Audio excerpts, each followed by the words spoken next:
Welcome to a brand new episode of the Physical Literacy Project. This is powered by the FUMOS app and brought to you by Revsportz Global.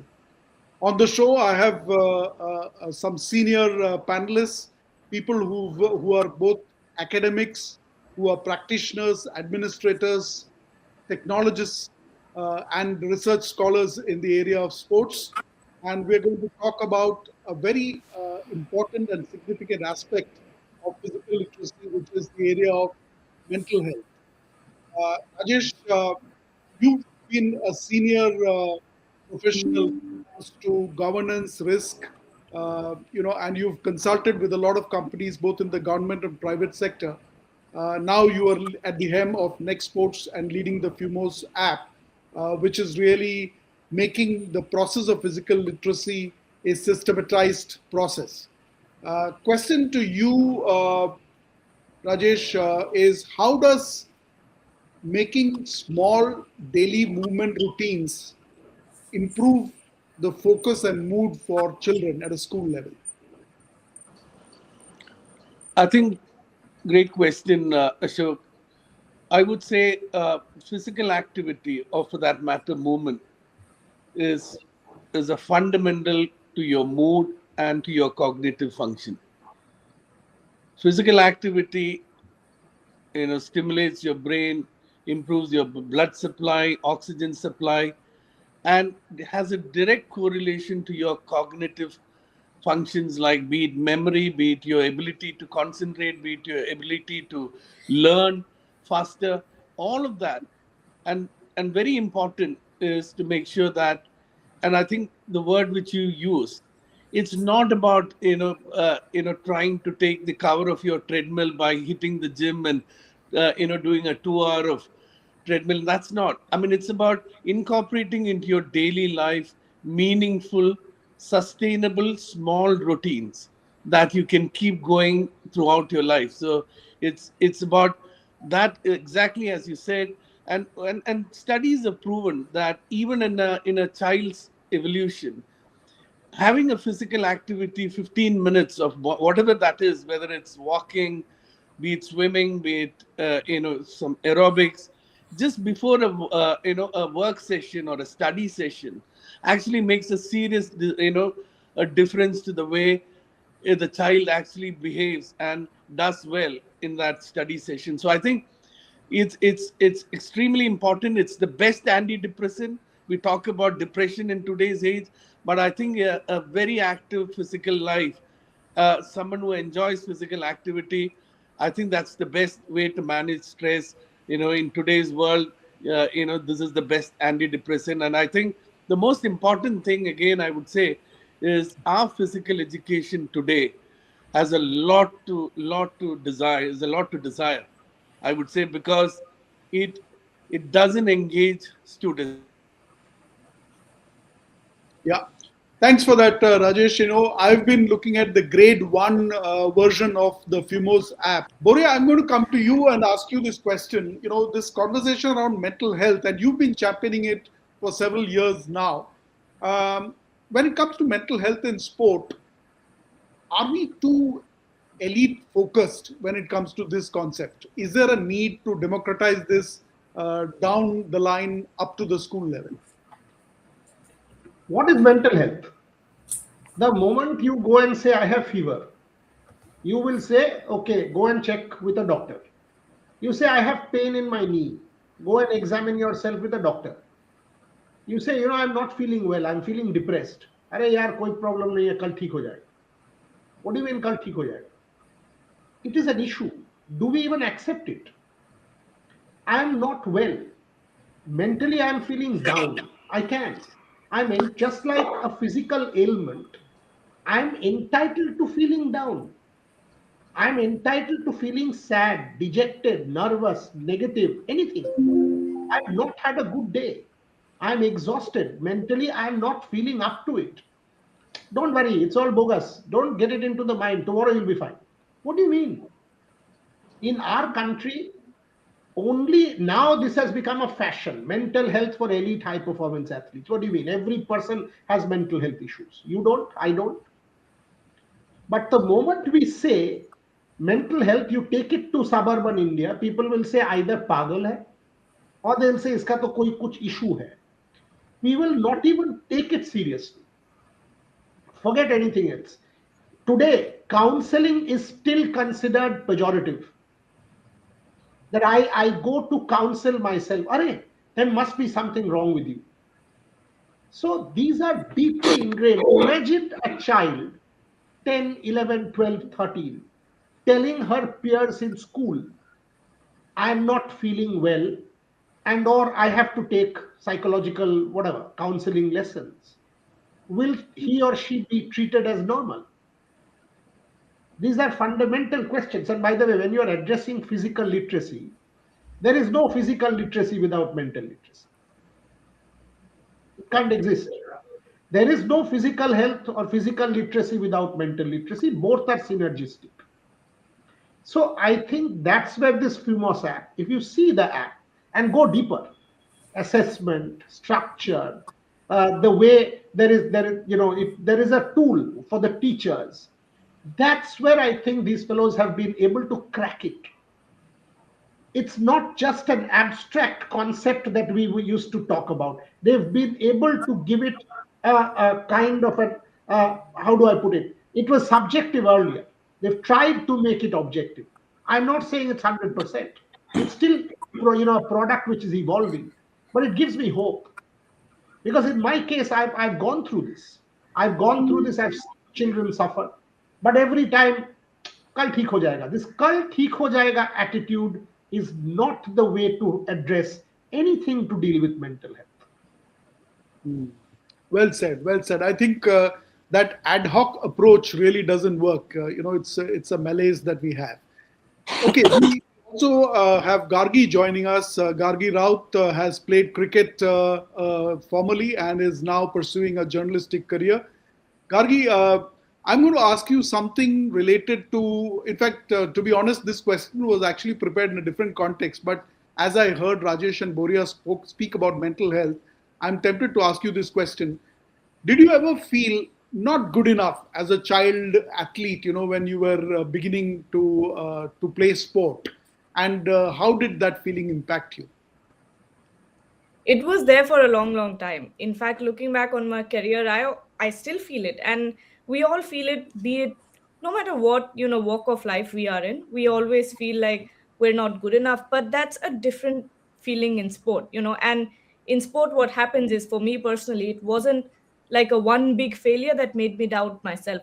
In fact, it was, accumulation of small moments, comparing myself to someone, being overlooked by coaches, being overlooked by anyone, being made to feel like effort mattered less more than the outcome. So there were times when I questioned whether or not I belonged in the sporting spaces that I was in. And not at all, it doesn't happen because I didn't love the game. It happened because I did not feel seen. It happened because I did not feel supported in it. And that's where I think a lot of young children struggle. I think that's where a lot of young girls as well experience. Often, girls' experience of sports is often different than boys when I talk about young children. And, when I really think about it, yes, I did not feel good enough. And, I will draw a comparison between boys and girls here, because we are talking about physical literacy, and many girls don't drop out because they are losing. I dropped out for a completely different reason. But when I think of the other sports that I played before I picked up cricket, I dropped out because I had started shrinking myself. I had to constantly worry about whether or not I was taking up space, whether that space, mattered to someone else. It also, I did not feel good enough because I was making mistakes publicly. I was not fitting into the idea of what an athlete is supposed to look like or sound like. And that, while we speak about how important sports is growing up, it also, sometimes turns into a vicious cycle where it erodes confidence. So it's very important that we support children. When we talk about movement and physical literacy, it has to be supported more than the outcome. So when I look back on my journey and those feelings of not feeling good enough, if I just had some support, I think outcomes would have been way different. Interesting. Thanks for bringing up that point about why girls look at it differently. And the whole subject of whether girls drop out for different reasons versus boys when it comes to sport is something we'll explore maybe in a different episode. But thanks for bringing that up. Rohan, coming to you, you are a PhD scholar. You are working on your thesis. You've been actually covering a range of sports, whether it's Paralympic sports, Asian Games, etc. At the school level, we measure grades very rigorously, but rarely do we measure physical competence or emotional resilience, right, in schools. Now, is that a blind spot when it comes to our education system? What do you think? As a scholar, what's your view on that? Well, absolutely, absolutely right. Because when we assess a kid in the school, we'll talk about English, science, math, etc., but not sports. We don't have a separate sports curriculum. Yes, in the standard 11 and 12, there are certain physical education. There's a certain paper called physical education, which we study at the when we are in class 11 or 12. I had that subject, and it only spoke about maybe the injuries and some specific sports. But from the beginning, we never had a concept of mental health or physical literacy as such, because we never used to talk about those things. I personally have played a lot of sport, not professionally, but I used to play for fun in schools. I even got scolded by my teachers for playing too much. I had my parents called to the school for bunking classes to play sport. So I'm not really good. It's not good to say that you bunk classes to play sport, but yes, playing a sport actually helps you become a better person, become a developed character. And I think that schools, especially in India, I'm not so much sure about how it is in maybe the developed parts of the world, but in India, we don't really have such a curriculum which will assess a kid based on his or her athletic prowess, based on how good he or she is in sports. We always assess them on maybe math and science. And if a person is not good in math or science or English or history, we say that the kid is not good for the kid won't be doing well in his or her career.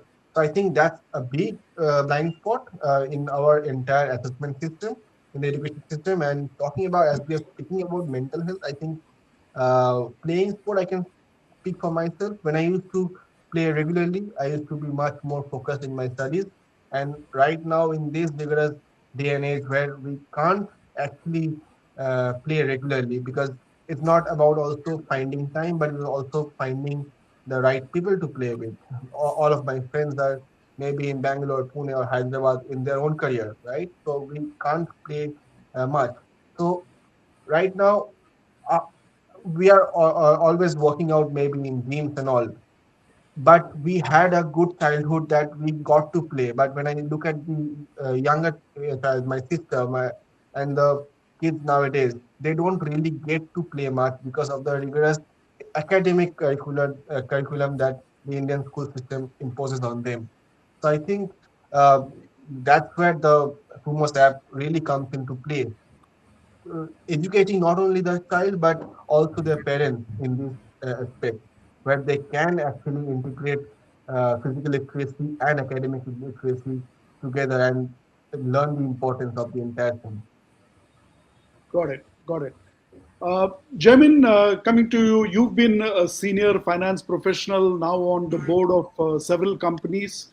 Also, you follow sport very closely, and I know that you've gone on site and covered a lot of sporting events recently. Basis what Rohan just said, sometimes the academic pressure actually puts an impact on the amount of time and the amount of effort that a child puts when it comes to sports. Question to you, do you think physical literacy should be assessed just like literacy, just like alphabetical or numeric literacy? Do you think that there is a case to make this a mandatory way of assessing it? The 2 points there. One is, coming from the corporate world, the one principle is the fact that people focus on what is assessed. And if it is not assessed, it is not really important. I mean, Rohan talked about the fact that in schools, you would focus on maths or science or whatever because it's going to matter at the end of the year in terms of where you stand. Whereas, yeah, there is a grade for something which doesn't matter to me, I won't focus on it. So, anything which is therefore on that ground, clearly, I think that is important to have the physical literacy also coming into assessment. Very clearly, there is a big case for the fact that let's assess physical literacy. Secondly, also because of the fact that when you're assessing, you're also trying to find what is the problem with somebody, whether it is somebody needs a mental training, someone needs confidence level boosting or whatnot, and corrective action can be taken there and then. My only question, and I'm not necessarily very knowledgeable about, is the fact that uh, is literacy here not necessarily comparing me versus somebody else or me versus the class as a whole, but me versus me, what was I, and whether I am charting out the progress from where I was. Is there something on the right path? If we can do that as literacy, whereby we are seeing that there is progress or there is some problem which is being corrected, I think it's a must. Interesting. I think, I really feel that what you said in terms of what you can't measure, you can't improve, as they say in corporate circles. So I think that's an area that we will focus on as well. Rajesh, I see you are back. I know you've been having some technical issues, but I didn't quite finish in terms of this aspect of physical literacy data. How do you think that could influence policy decisions when it comes to, let's say, what Jaimin said in terms of either you start measuring just for the sake of tracking progress of an individual and taking corrective action. At a policy level, I know you've been involved with policy making, but what's your take in terms of the FUMOS app and the way forward? I think, just a couple of quick comments to what Jermaine also said. Physical literacy, we have spoken about on our own, on this particular show, earlier episodes. We spoke about physical education being a backfill to other subjects. Exactly what, in a corporate world, what measured, what gets measured gets done, right? So really, it's about physical literacy being a part of the curriculum to be measured and assessed and being tracked down. Because one, it also has a direct impact on the policy matters, be it public health, be it your own, sports policy, be it your own, health policy. Physical literacy has a direct bearing on all of these ones. Because where if you have a physically literate society, even let's take it as a small state or a district or even a small, neighborhood, a physically active, physically literate society means one, you're well aware of your, your physical needs. You are actually your medical bills are going to come down, which means that your public health, exchequer is going to come down.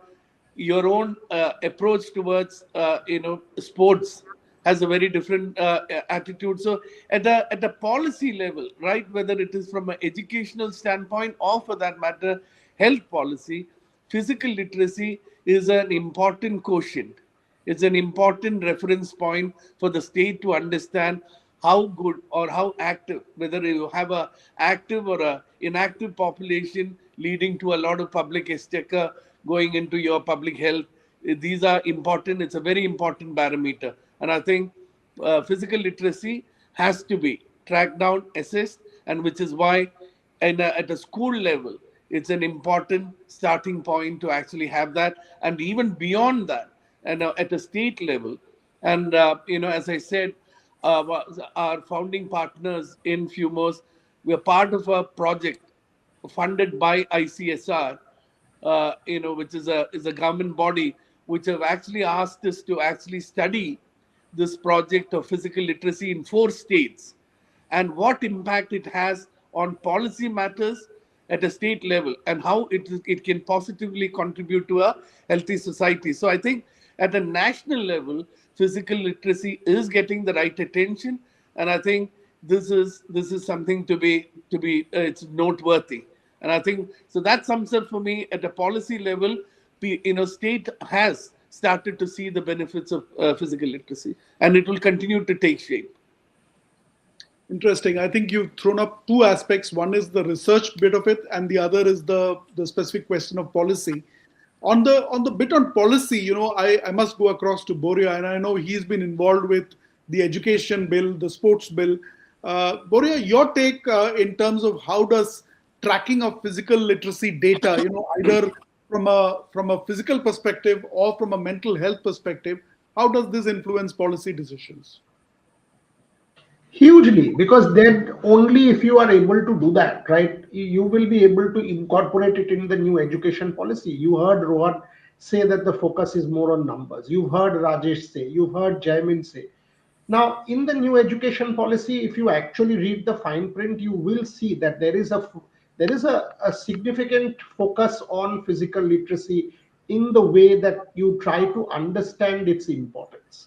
At least there is, I mean, look, I've said this in an earlier show also. A physical education teacher is the least important in the school. A maths teacher has more credibility. An English teacher has more credibility. A science teacher has more credibility. So much so that now we have changed the semantics from physical literacy or physical education teacher to kinesiology teacher so as to protect it with a different kind of garb. So, and I've seen this, by the way. Here, I will give you an example of the Olympics value education program. I did a case study in Odisha. When the Olympics value education program was launched in government schools of Odisha under the aegis of the Abhinav Bindra Foundation, all of a sudden, because they were using tropes of physical literacy, the physical education teacher became as important as the science teacher or the maths teacher. And all of a sudden, his or her credibility in the school went up. When we went and did that, they were on the same table discussing things as if, we are equal. And they found new confidence that, oh, we are also relevant. Our stuff is also relevant. This is actually making a difference. Schools allowing people to play. Olympics value education program, which inculcates this, is allowing people to play. What is the FUMOS app? It's basically the same thing in a different garb. What the IOC is proposing, Rajesh is proposing the same thing. Now, I've seen this piloted in Odisha. I've seen this piloted in Assam. I've seen how it has made a difference to schools, to teachers, to students, to young people, and people from underprivileged. Not this class, people from privilege, 5 of us talking on the show. No, it has also done significant difference to people who have come from underprivileged. That's where I think, the new education policy can make a difference. It is also about empowerment. I mean, however much we say that the state is not relevant, private enterprise can do it. It's not just private enterprise. It has to be synergistic state policy. Today, Rajesh will be there at the Trailblazers Conclave. Telangana government will be there at the Trailblazers Conclave. Now, if there is a proper harnessing there, that can this app be made mandatory in schools in Telangana? Will it make a difference there? Perhaps yes, because the state is scale. Private enterprise will always be limited in terms of number. The moment it becomes state, the moment it becomes government, you're talking about scale. That's where I think, things can fundamentally change. And coming back to the new education policy, I'll stop there. The new education policy does allow for innovative thinking. It allows for interesting research. It allows for interesting interventions by third-party outsiders like Rajesh or the FUMOS app or Nextport. So I'm welcoming of that change, though it has not taken footing in India yet. But it's not all gloomy, and that's why maybe Rajesh's thing has a real chance of making a footprint. Wow. So we've talked about policy. We've talked about how empowerment happens for the physical education teacher. So viewers, people who are into the business of schools, of physical education teachers, or interested in running programs like this, do write into this email that you see on the screen and tell us if you have any questions, suggestions, any areas of clarification. And on behalf of FUMOS and Revsportz, we will be happy to do that. Okay, so last few minutes on the show, I'm going to actually go across to Rohan. Rohan, as a researcher, you must have talked about, or you must have thought about what happens when a child undergoes a physical literacy program. What happens to the emotional regulation? What happens to the mental health? Are there neurological impacts when a child is engaged in regular physical activity? I know some of our panelists have spoken about that, but as a researcher, your take on this? Well, absolutely, and very pertinent question because we have spoken about assessing physical education, physical literacy at the school level. But you know where exactly physical abilities, physical education is assessed when the kid goes to a college level or a postgraduate level, because the college, the top colleges, maybe the top B schools, will have a sports quota. The IMs will have a sports quota, the XLRI will have a sports quota where they will assess what are the grades they have got in the schools, in maybe in the entrance exam, the CATs, the ZAT, and along, do they have a extracurricular certificate or maybe in sports or something like that, because they also know that someone who is good at sports, maybe not at the professional level, maybe, but have played to a certain level, will have good uh, problem solving skills, will have a good mindset to deal with the real life programs, because sport teaches us that, right? Teamwork and problem solving and all. So it is really assessed at the higher level, but not from the formative stages. So I think that's uh, the top level shows us that these are important aspects to be measured, but not from the but it is not done from the grassroots level. So I think the entire system has to inculcate the entire thing, and I think the Kumos app is really a need of the hour, because it actually teaches us that, and something going forward in the new education program uh, of the Indian government, if something that a subject of physical education is inculcated not at the class 11 or 12, but right from the beginning, where someone who is good at sport can take that as a part of a full-time curriculum going forward, because at the ultimate higher stages we see that those skills are valued along with the academic skills, but not from the formative stages. Interesting. So I think, Jaimin, we've spoken about the importance of data tracking. We've talked about the importance of policy. We've talked about empowerment. I know that when you were speaking earlier, you talked about the corporate perspective of measuring and therefore being able to impact change. But this episode is really also focusing on the mental health aspect and coaching on mental health. Now, either drawing from your corporate experience or otherwise, what's your take on institutionalizing mental health? Both the importance of it as well as how do you go about it? I think it's absolutely important. Buria talked about the fact that if you go to a mental health therapist, it is treated as a stigma. You need to take this out. Absolutely, it is important to take this out. So you have to move it from a therapy to something which is required for everyone. I mean, it teaches you variety of things. We talked about resilience, strength building, your confidence levels. All of that comes. It is a subject by itself. It is not when you are in trouble you go there. So I think if you have to make it happen, it is important to institutionalize it. The only question I would have is, you talked about data. Today there is a lot of skepticism about, I need to be comfortable that my data is protected. It is like, if I go to a doctor, I know that my data is with the doctor and it is not public. Just you need to make sure that the data which is very personal is kept very tight with that.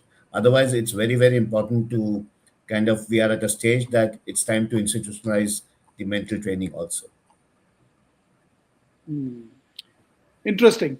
Okay, so last couple of seconds actually on the show, Rajesh, coming back to you, how do you standardize movement and physical literacy across geographies? Is that a challenge or is it something that is seamless? No, I think the only framework that can unify or standardize movement is physical literacy framework. There is no other framework that can bring a standardization for movement learning. And I think from all our research shows that physical literacy is the framework that can actually bring that unification, or you want to call it uniformity. And I think what Nextports or the Fumos app focuses is to make this, which is why it becomes a universal language. Physical literacy is the only universal language that can teach and bring movement skills standardization. So I think the focus of Fumos or Nextports has been to use physical literacy as a global language to bring unification or uniformity in in movements and movement learning. Wonderful. It's been an enlightening discussion, this one. Thank you, panelists, for the wide-ranging conversations that we have had around physical literacy.